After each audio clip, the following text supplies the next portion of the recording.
Ce programme est financé par les amis et partenaires du ministère de Joyce Meyer. Ne soyez pas surpris. Cessez de dire « Je ne comprends pas pourquoi cela m'arrive ». Pourquoi pas vous? Cela arrive à tout le monde. Vous n'êtes pas si choqués quand cela leur arrive.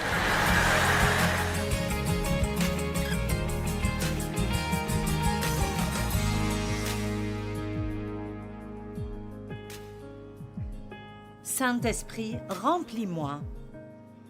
Baptise-moi à nouveau avec la puissance du Saint-Esprit. Maintenant, avec le Saint-Esprit, il y a aussi des dons dont nous ne parlons pas assez souvent dans l'Église. Des dons surnaturels de pouvoir. Je veux dire, vous n'êtes vraiment pas une lumière si vous ne voulez pas obtenir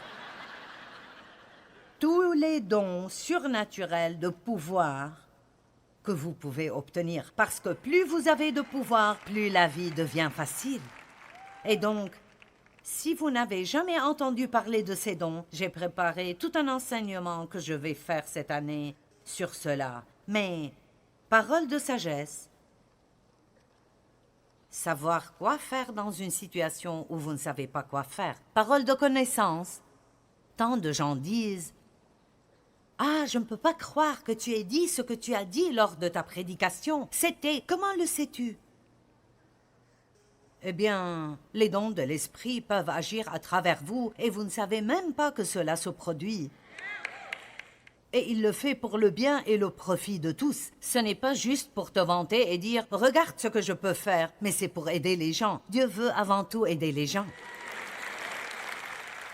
Le discernement des esprits. Savoir quand quelque chose ne va pas. Savoir intérieurement, je ne pense pas. Non, je dois d'abord vous connaître mieux un moment. Amen. Certaines des dames, vous vous êtes fourrées dans le pétrin avec un type. Si vous aviez utilisé un peu plus de discernement, vous savez, vous le saviez quand vous avez commencé.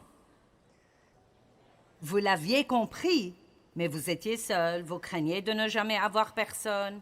Je crois que je peux le changer. Non, vous ne le pourrez pas.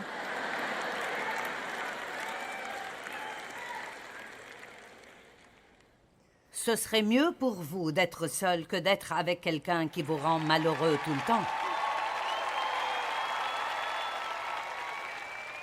Et il y a des miracles et des dons de guérison et le don de la foi, de parler en langue, l'interprétation des langues et les prophéties. Et vous pensez, ne me dis pas que tu parles en langue. Ma belle, on doit quitter. Eh bien, vous savez quoi? Soyez déterminés, mais ne soyez pas trop rigides. Mince, s'il y a quelque chose que Dieu a que vous pouvez avoir et vous ne l'avez pas, alors dites, mon Dieu, je veux en savoir plus à ce sujet. Prenez un bon livre et lisez. Regardez ce que dit la Bible à ce sujet. Bien souvent, les gens veulent nous apprendre en fonction de ce qu'ils ont et de ce qu'ils n'ont pas, mais juste parce que l'un de vos amis n'a jamais vécu certaines de ces choses, cela ne veut pas dire que ce n'est pas biblique et vous devez désirer tout ce que Dieu veut vous donner. Commencez à prier pour ces choses. Vous voyez, votre vie de prière peut être différente dès demain. Remplis-moi du Saint-Esprit, renforce-moi pour que je puisse bien me comporter, peu importe ce qui se passe dans le monde. Utilise-moi dans les dons de l'esprit. Apprenez-les. Paroles de sagesse, paroles de connaissance, discernement des esprits, dons de foi, langue, prophétie, interprétation, guérison, miracle. Utilise-moi, Dieu. Je veux voir ces choses dans ma vie. Êtes-vous avec moi?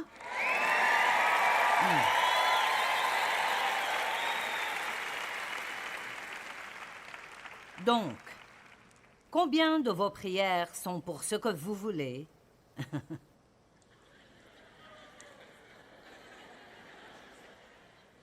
Et combien d'entre elles sont pour ce dont vous avez vraiment besoin? Et je vous le dis, Nous avons besoin de force spirituelle, bien plus que d'une maison plus grande, d'un conjoint ou d'une promotion au travail. Ce que Dieu veut nous donner pour notre vie intérieure, c'est là que se trouve notre vraie vie. Dieu respecte la persistance.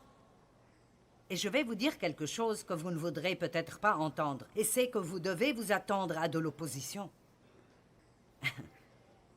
Si vous pensez qu'être chrétien est quelque chose de facile et de reposant, vous serez vraiment surpris, car le diable vous hait. Et à tout moment, surtout si vous êtes sur le point de faire n'importe quel petit progrès, si vous décidez de lire un livre qui vous aidera ou d'aller à l'église ou de vous joindre à une étude biblique ou d'avoir un temps de prière régulier ou que vous allez aider davantage de personnes ou de donner plus, chaque fois que vous faites un pas dans la bonne direction, le diable fera un pas pour vous faire revenir en arrière et vous devez donc être prêt à combattre le bon combat de la foi parfois.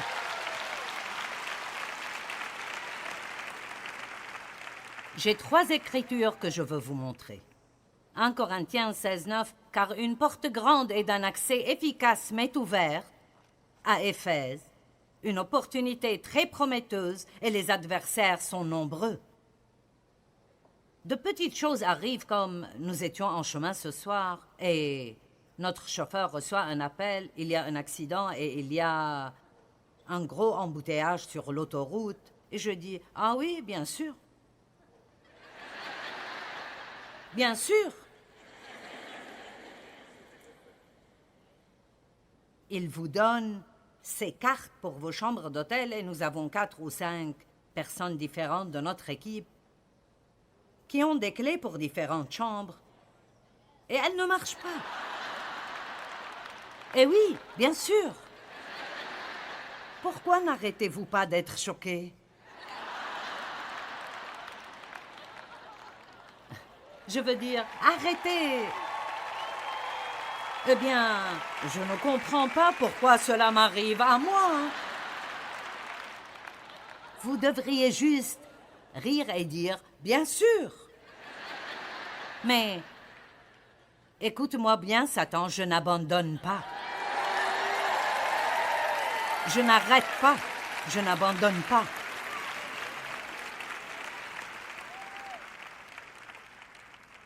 Romains 12:12 dit « Réjouissez-vous en espérance à cause de notre confiance en Christ. Soyez patients et fermes dans l'affliction.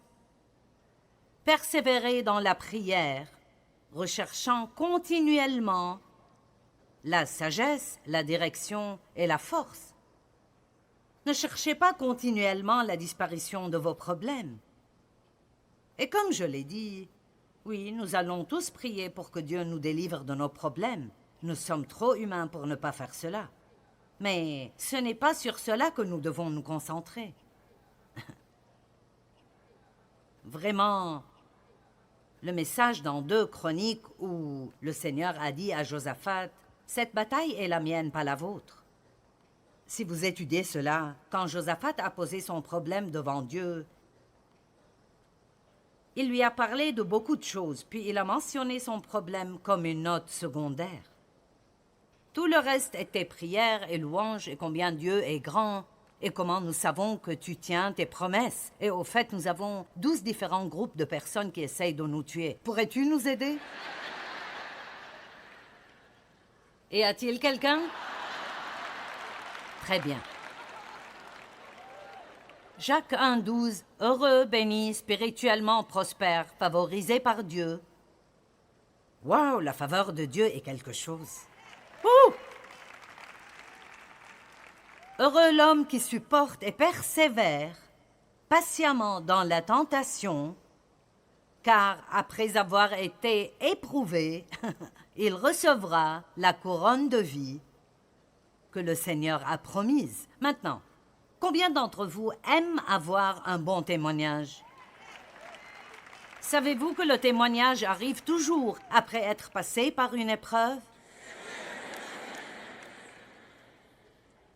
Alors, quand votre épreuve sera terminée, avez-vous un témoignage ou allez-vous vous plaindre?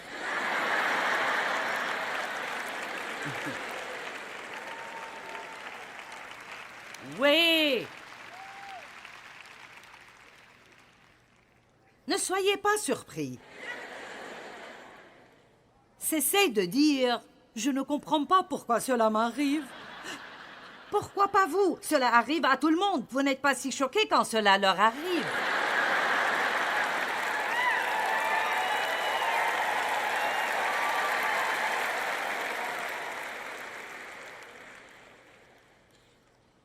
Une autre parabole sur la persistance dans la prière. Luc 18. Jésus leur adressa une parabole pour montrer qu'il faut toujours prier et ne point se relâcher. Il dit, il y avait dans une ville un juge qui ne craignait point Dieu et qui n'avait d'égard pour personne. Il y avait aussi dans cette ville une veuve désespérée qui venait lui dire « Fais-moi justice de ma partie adverse ».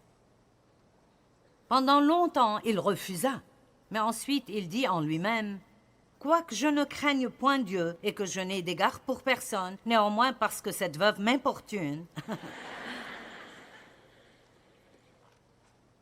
je lui donnerai ma protection et lui ferai justice, afin qu'elle ne vienne pas sans cesse me tracasser la tête, et elle me fatiguera. » Le Seigneur ajouta, « Et Dieu ne fera-t-il pas justice à ses élus, ses enfants qui crient à lui jour et nuit, et tardera-t-il à leur faire justice et à les protéger?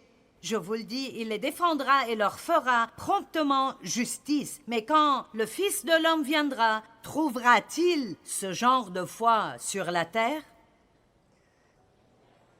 Alors, qu'est-ce que Jésus veut quand il revient? Il veut vous trouver fort, déterminé jusqu'à votre dernier souffle, que vous allez avoir la meilleure vie que Jésus est mort pour vous donner et vous allez être utilisé par Dieu pour aider d'autres personnes.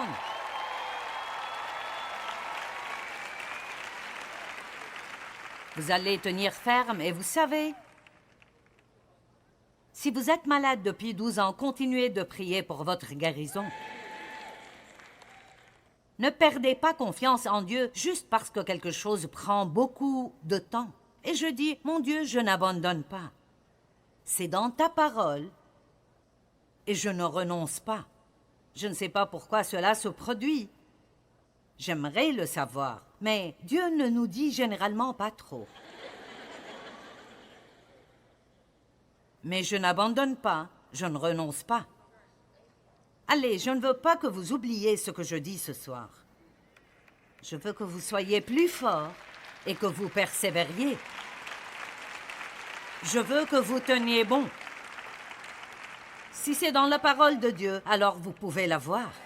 M'avez-vous entendu? Si quelqu'un peut la voir, vous pouvez la voir. Parce que vous n'êtes pas pire que le reste du monde. Aucun de nous ne mérite ce que nous demandons à Dieu de faire. Je pense que ces paraboles sont intéressantes. Ils nous invitent essentiellement à le déranger. Allez, voyez si vous pouvez me gêner. Continuez, continuez et continuez jusqu'à ce que je finisse par me rendre.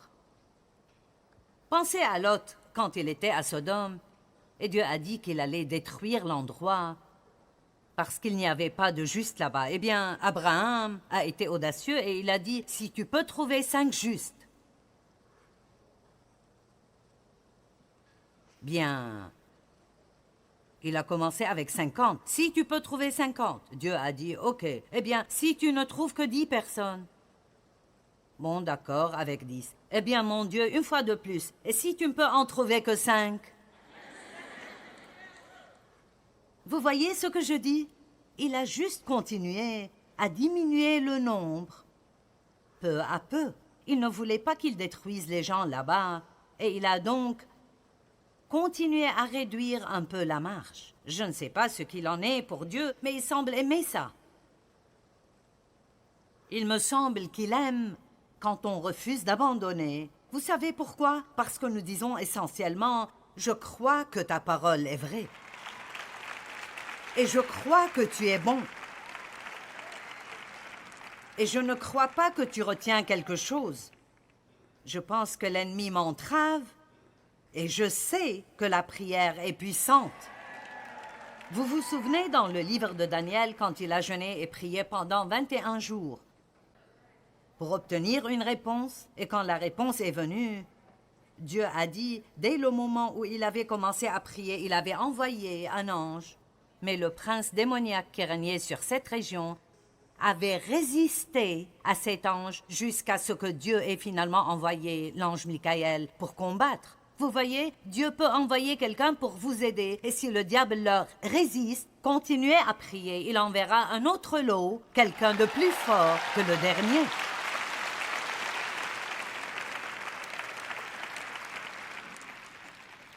Pendant longtemps, il refusa, mais ensuite il dit en lui-même, « Quoique je n'ai d'égard pour personne, néanmoins cette veuve m'importunera jusqu'à ce que je lui donne ce qu'elle veut. » Vous savez, la façon dont cette parabole est construite est très similaire à celle de la parabole de l'ami à minuit. Le juge était injuste. La veuve a continué à le déranger et à persister jusqu'à ce qu'il lui donne ce qu'elle voulait. Donc c'est un principe intéressant que Jésus utilise. Si vous dérangez suffisamment les gens, ils céderont. Et ce sont des gens mauvais. Je suis un bon Dieu, alors qu'est-ce que vous pourriez obtenir de moi si vous arrêtiez d'abandonner facilement? Allez! Est-ce que vous voyez ce que je dis?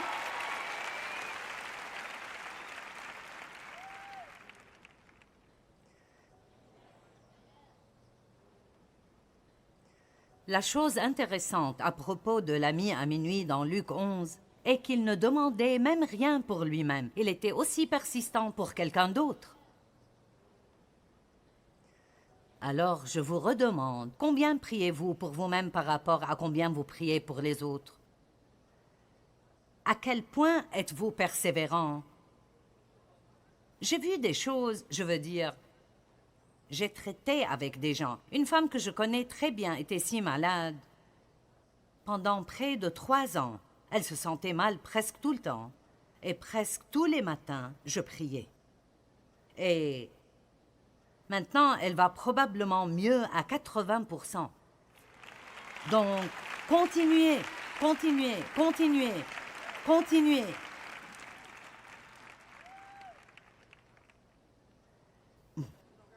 Vous pouvez en dire beaucoup sur le caractère d'une personne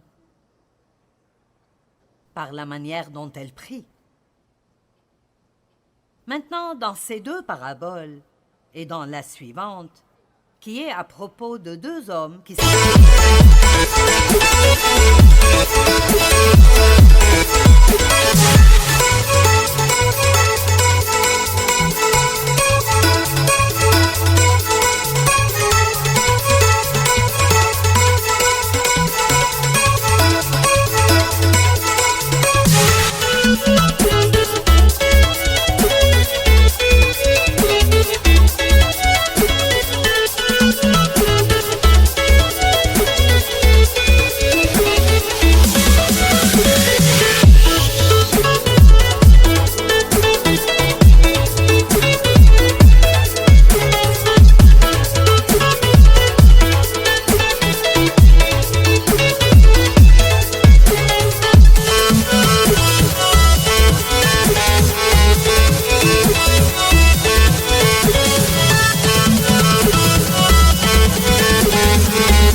montés au temple pour prier, nous avons l'occasion de nous voir nous-mêmes. Écoutez, combien vous plaignez-vous vite lorsque votre situation est inconfortable? Je souris. Vous savez, si l'un d'entre nous pouvait passer une journée sans se plaindre, ce serait un miracle mineur. J'ai récemment dit à ma fille, elle pense... Mes enfants pensent que je suis si drôle. Plus je suis âgée, plus ils pensent que je suis drôle. Et je pense que lorsque vous vieillissez, vous vous sentez autorisé à prendre plus de liberté. Vous pouvez vous en tirer avec beaucoup plus de choses quand vous êtes vieux. Vous pouvez agir comme si vous ne saviez pas ce que vous faites.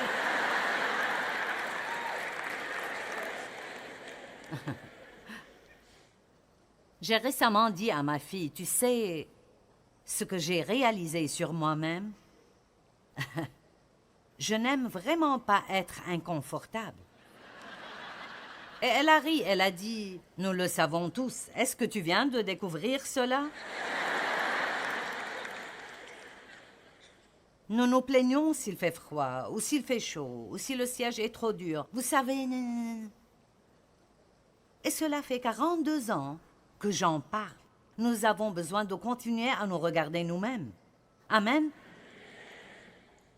Vous sentez-vous là quand Dieu ne vous donne pas ce que vous voulez?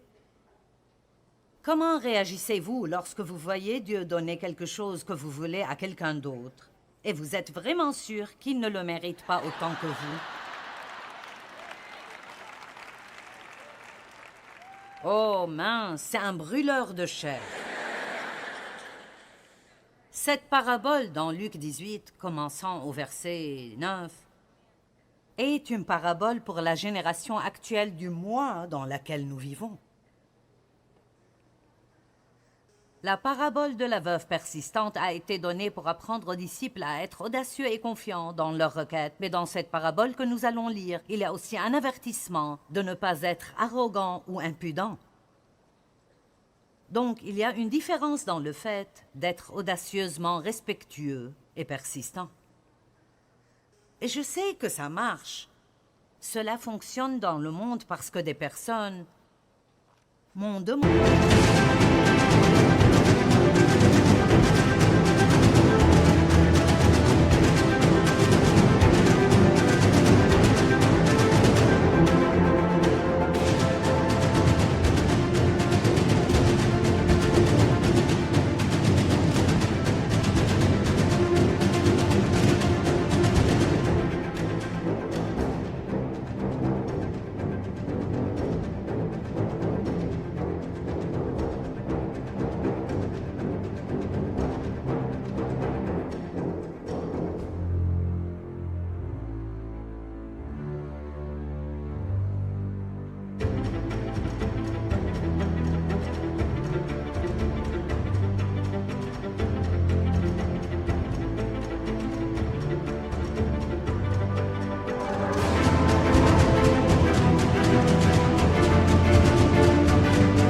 de venir parler à l'un de leurs événements.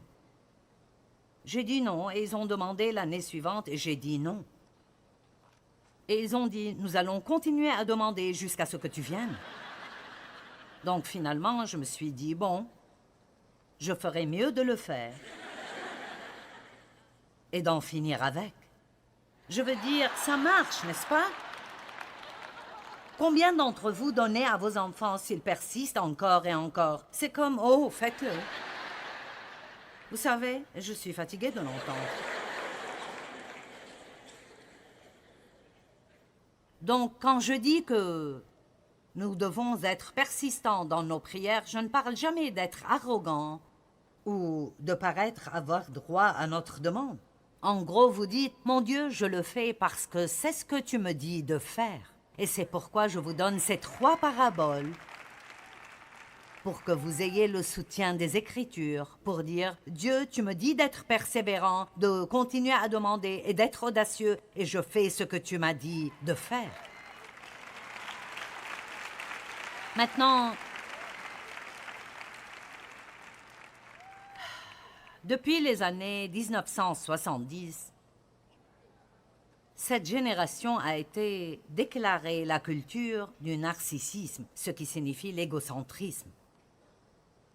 Le narcissisme est défini dans le dictionnaire comme étant un intérêt excessif pour vous-même, un égoïsme extrême avec une vision grandiose de votre talent et une soif d'admiration.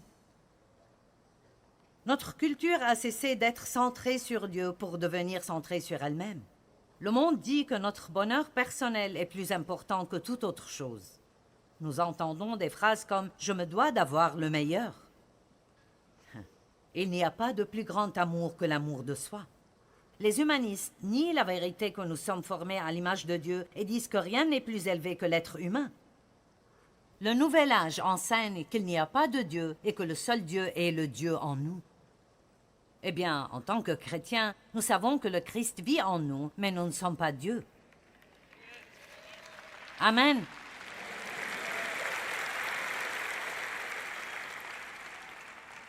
Je dois lire ces 5 versets de l'Écriture, 2 Timothée 3, 1 à 5. Ils sont parmi les plus déprimants de la Bible, mais nous vivons au milieu de tout cela.